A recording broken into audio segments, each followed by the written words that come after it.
Sweden. Okay. So that is a replica of the boat, the Aifur.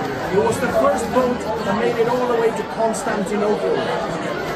And that's where the world opened up to us. And we realized we don't have to kill every motherfucker we see. We can actually trade with them. And we started importing mead and rice. And we know that the mead came from India. The oldest traces of mead. And we started importing rice. It all came via Constantinople, but we think that the rice came from India, since you were the first rice farming country. So that's why India and Turkey are so much more important to Viking age Sweden than to Christian Sweden. So welcome home, kids. Good to have you. You are now in the year 800. And we are 1 hour boat ride from the Viking capital of Pirka. And this is where the freshwater meets the ocean.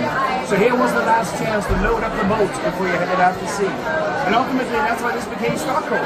It was a docking station, first line of defense, protecting the Birka station, first line of defense, protecting the Birka kingdom deep in the lake. And so the menu here is based on what we found in the Viking graves from 800. So we don't have any fucking potatoes, right? There are no fucking tomatoes. There's no pesto, no feta cheese, and there's no goddamn avocado, right? I have meat, fish, and meat. We're high on protein around here. And, like I said, so to you boys, be warned. Risotto. Could we punch a hole, please?